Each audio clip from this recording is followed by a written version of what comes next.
first, did you get a good night's sleep last night? Well, you're lucky. Because according to a new survey by the Mental Health Foundation, 2/3 of us don't. This comes after other research that found out that 1 of 4 couples prefer to sleep apart. Yeah. So, yes. So is this the secret to a good night's sleep? Apparently so.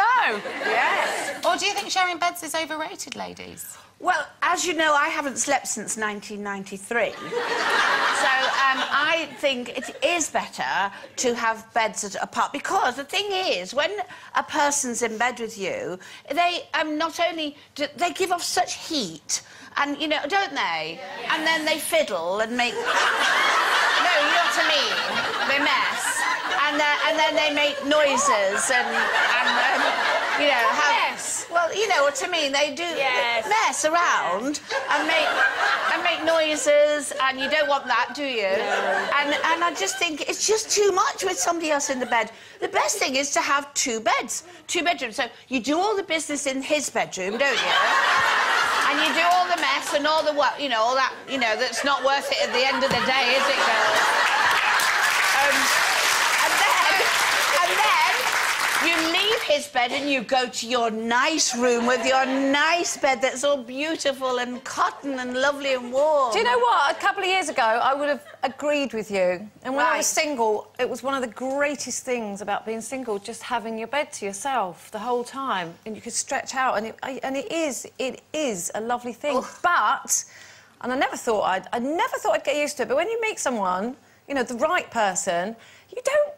I can't imagine sleeping in separate rooms. It would be so wrong. You know, not having that, you know, even if you're not doing anything, I mean, just having that sort of intimacy of sleeping in the same bed as somebody. You can't beat spooning with the man you love. But you sometimes you do sleep in a separate room. No, well, sometimes if I've had too much to drink and I snore, he goes in the other room sometimes. And, you know, sometimes I do quite enjoy having my bed back to myself, but most of the time, if he's not there, I really miss him. Yeah. So, you know, it's occasionally we do sleep apart, but it's very, very rare, and I do like sleeping with him, and he's very good as well. He doesn't do that flapping the sheet thing after, you know... I told you they smell and things. Is that the yardstick by which you measure him? Yeah, exactly. Lovely. Lovely.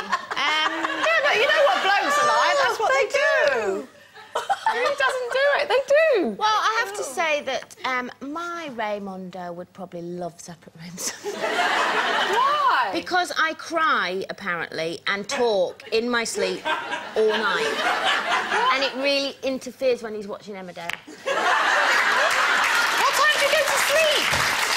Well, I go to bed before him normally because I get up earlier. That's on at like 7 o'clock. No, but he tapes it. Oh, and then he watches it in bed at night, and so he tells me to shut up while Emmerdale's on. Which I don't remember really. Maybe that's why I'm crying. I don't know. I can't imagine. The funny thing is that it's all that. But when I'm away from home, like if I'm in a hotel, I always sleep on the same side of the bed that I sleep on at home, and I never move off it. I always stay. Actually, I'm a bit like you. I really miss him, and I can't sleep without him. But I think he's having a party. Left or right? Left or right? If you're looking at the bed, right. You know, one of the worst things that I did when I was married is that I used to I used to be asleep, and I used to laugh. I used to go, ha, ha, ha, ha, in my sleep, apparently. So, I know, it's bizarre, isn't it?